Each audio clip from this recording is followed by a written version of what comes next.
Parkour and freerunning makes me feel really powerful, and it makes me feel like I have the ability to make myself into what I've always wanted to be. Because you know, when you're a kid, you want to climb on things all the time, and you want to be like this superhero, and I feel like parkour and freerunning has kind of helped make me into that.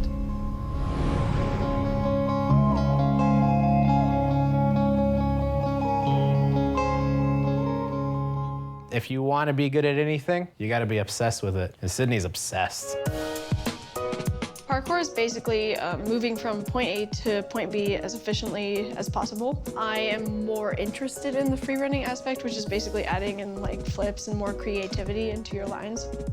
I like the fact that it's more freedom to me, and it's like more creative. You can pick the moves you like, you can do it in your own style, you can adjust to the environment as you like. It's just so creative and without any rules that keeps you in a box kind of thing.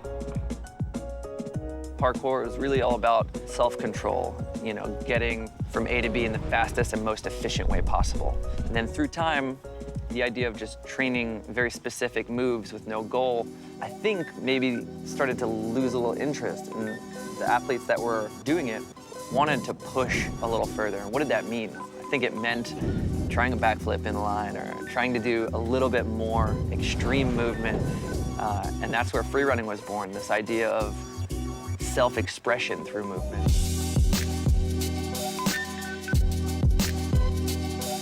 There was 2 moments where it clicked that I wanted to pursue freerunning as a career. I went to a competition in Canada. I was actually the only female that qualified for the competition, but we had a lot of them try out. So I met Sydney Olson at a competition in Canada. We were actually competing against each other in that competition, and she kind of came out of the gate just like doing some of the most gnarly things that was happening in that competition. The angel full. I think she was one of the first people to actually ever land that move. I don't think she invented it, but she was the one that really mastered it and threw it in a competition.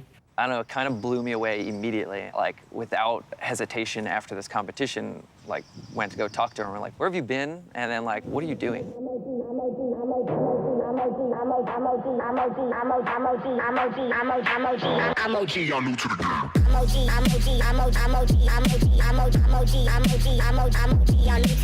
I think it was then that I decided, like, I actually want to really try to make this a priority in my life and not do things I hate, but just do this thing that I love all the time.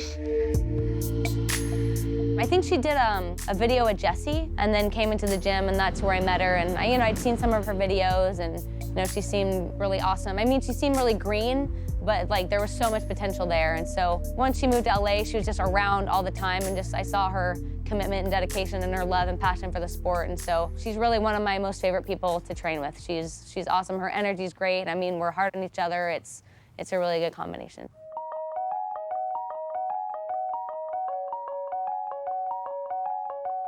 Going pro for Tempest was kind of an amazing thing. It's something that I had been wanting to happen for such a long time. When they finally announced it, it was like, I felt all of a sudden this pressure to always improve and get better and to be more dedicated to the sport.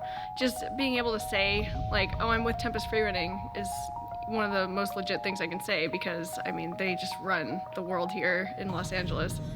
One of the things that being pro with Tempest changes for me is the fact that I do get a paycheck from them every month, which is super awesome. Ever since I went pro, I've gotten invited to more competitions. I've gotten invited to 2 in China, and then as far as Red Bull Art of Motion, I mean, I still had to submit a video for that online on the online qualifier, but ended up getting first place in that, so it was cool.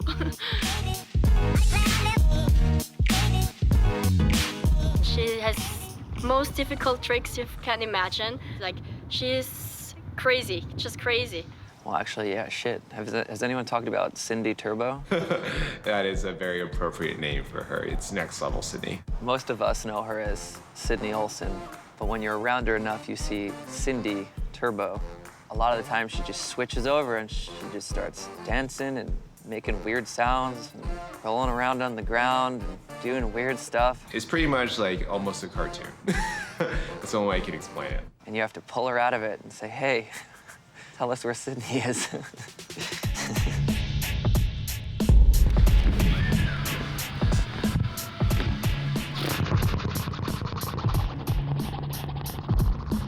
you slow that down? Like, yeah. Okay, cool. That makes sense.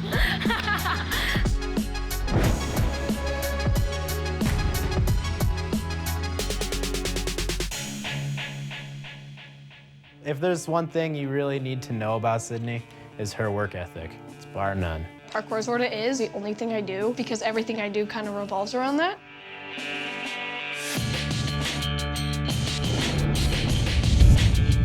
Stuff that she can do, there's a reason why she is the top free runner in the world, and female free runner in the world. I mean, she's doing things that no other female athlete is doing. She definitely has the balls to go big and like wants to do the biggest tricks possible. Very recently, she tried to take a double cork out to concrete. I don't think any female has ever landed this on concrete, ever. So every time I'm scared to do a trick, I will tell Jesse about it, and I'll say, I want to do this by this date, and then he says, okay, and he makes a thing out of it. We ended up finding this ledge that wasn't too high, which also means that and now she has to do it perfect to get it to her feet. Sometimes when I'm taking a new move outside, I can be really, really terrified of it. Like it feels a little foreign to you all of a sudden, even though you were just making it every time in the gym. But what you have to continue to do is just remind yourself that you know how to do this move and then just make yourself do it. I always like watching the mental side of her, like trying to get herself to do something that is literally career dangerous. Like it can end her career. It's that dangerous of a trick. But watching her push through it, watching her do it and hit the ground hard and then get back up, yeah, she's a badass. I know it sounds so ridiculous, but I'm serious. Like it's just one of those things for me where no matter how scared I am, I just have to commit to it. And once I do it, I'm gonna feel a lot better. So I got invited to go to the Woodward camp and train with like the parkour kids, which was super cool because I got invited as a professional athlete, which has always been my dream since I was a kid. While I was there, I wanted to do my double cork again because I found the perfect place to do it. All right, so did a couple to mats. I'm gonna do it without the mats now. It's a little sketchy, some landing really close to this wall, but whatever. I was like, yeah, I'm gonna make it, and I did, and it was awesome. Oh! But That was your best I just one? wasn't quite in the position that I wanted to be in, so I was like, oh, I'm gonna do it again, because I'm a perfectionist. She, of course, sent me this text message saying like, hey, I think I messed up my knee, and she sends me a video. And it looked like she basically just undercut it a little bit. So then, the next day, I flew back to LA, and I saw my physio. We had a look at it, we kind of figured out that it wasn't anything crazy serious, but definitely we're gonna have to rehab and work on it. Like it wasn't like a little tweak or anything. Like it was enough where we would have to rehab it, but not enough where there's gonna be surgery required. So the healing process for me has been really difficult just because it's taken over 3 months to get to 100%. Every time I would get to a new stage in the healing process where I was able to do a certain move, I would just get so excited. Like it was the best feeling in the world. Like, oh my God, like I landed it for the first time or something. Oh my God, I'm such a sweaty mess now. But to explain why I got so excited about that jump, the other day I could not do it for the life of me. And that jump is one of those things that like was not that hard for me. I got it quite a while ago and I've been able to do it every time since. So having the knee injury and losing strength in my legs made it really difficult to make that. So I was like getting really frustrated the other day trying it and then finally just made it. So feeling better. We're going to China. We're going to China. Okay, so this whole thing was a thing. She told me about this competition in China. And we were probably, I would say, a month or a month and a half into rehabbing at this point. And he's like, wait, what? We did not agree to this. We said you would be fully recovered by Art of Motion. We did not say any other competitions were okay. So I was like, well, but I really want to compete in this.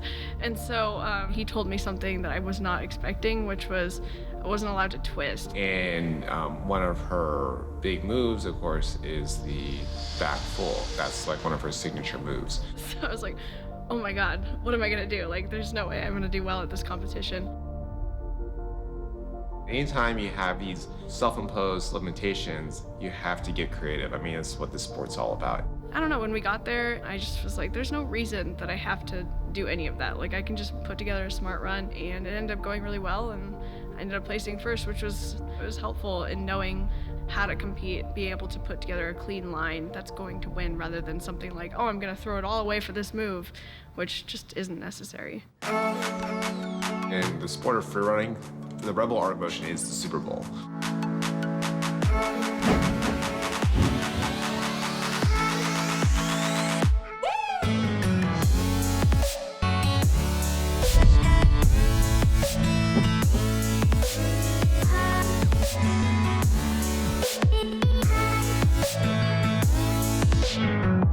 course, nervous to be heading to Greece again, but I feel super confident in my abilities to do well at this competition. It's gonna be a good year no matter what happens. Like, I'm just really stoked to get to go again, and it's always been my dream to go to Art of Motion. Thank you for waiting, ladies and gentlemen. We've invited the first class, followed by the executive platinum, emerald, I just landed in Santorini and got my bag, and now I'm about to meet some people that are gonna take me to the airport. I mean, to the hotel.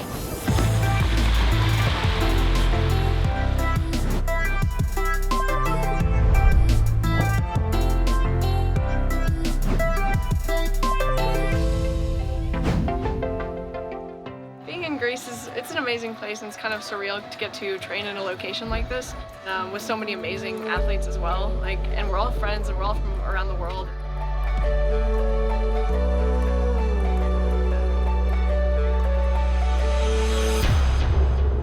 So I'm currently at the hospital. I had kind of a weird fall. Sydney had done her move. She landed it perfectly, but she almost landed it too perfectly because as she bounced off of the mat, she fell. And that fall was a good couple, like probably 3 feet. 3 feet fall, and she landed straight onto her head. So I have a concussion, and I don't know what else, but I have a million thoughts going through my head right now, most of them being on whether or not I get to compete. She was like really hurt, like she had bruises all over her head and she really wanted to compete. We had to wait 2 days, so I'm like, okay, we'll check if you're right. I mean, I have prepared a whole year for this, and so like finding out that moments before the competition, like I might not get to compete, like it's kind of devastating.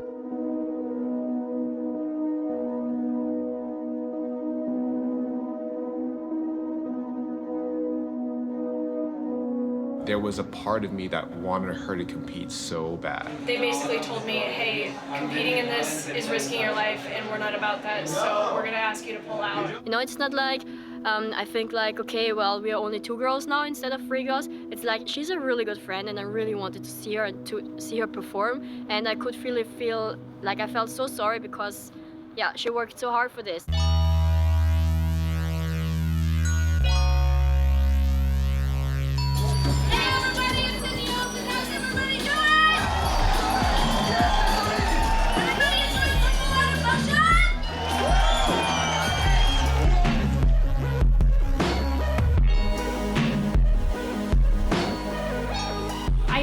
That things are long term, you know, it's not just a short term thing, like this isn't the end, like there'll be more, it's not over, it's just beginning.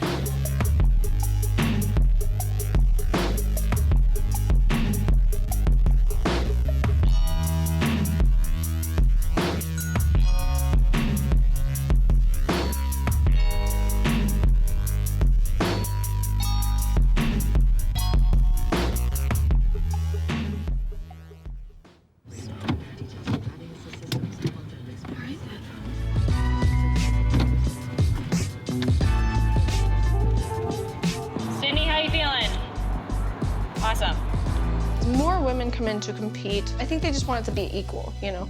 The level of female freerunning has grown so much that they're still risking their body and life in the same way that we are. They want as many women to compete as men. They want to get paid the same. They want, you know, just basically to have the same experience that the men are having. The progression of women is definitely there, but I thought it would be a lot faster process.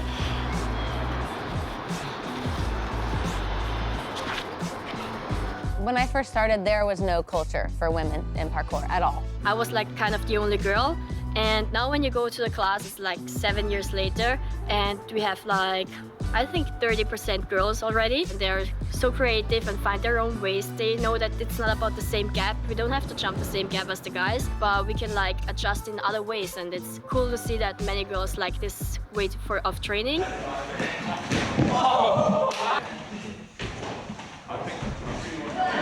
First half is nothing, just make sure you get the...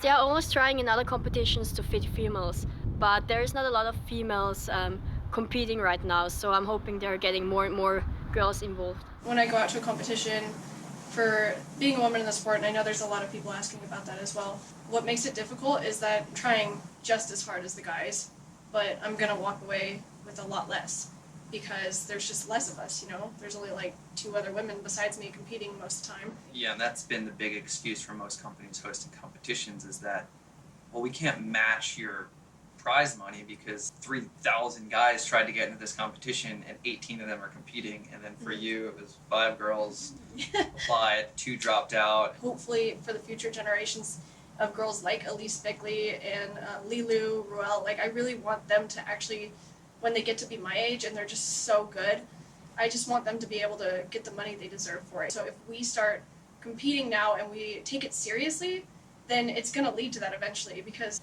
the fact is, no matter what I do, it's really hard for me to podium against guys. We need a women's division eventually.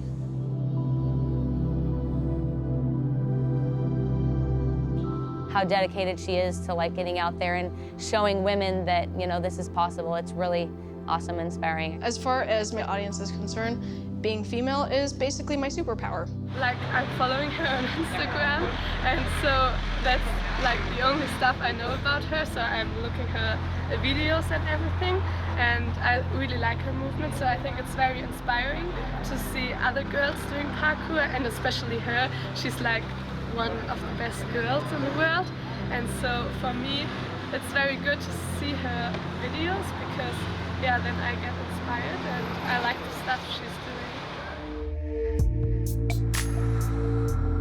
What I want to happen is kind of just be like that woman that like inspires people to push harder, you know, not just start training, but to push harder and to like really actually try to reach their full potential. It is going to be challenging at times, but you just have to keep putting in the effort. You have to not listen to what society tells you, and you have to just understand that it's going to be you. You know, you have to be the one to put in the work. You have to be the one to push past what people say, no matter what it is, no matter who it is. They could be wrong. If you really want something in life, you have to go get it. It's just the best advice I can give.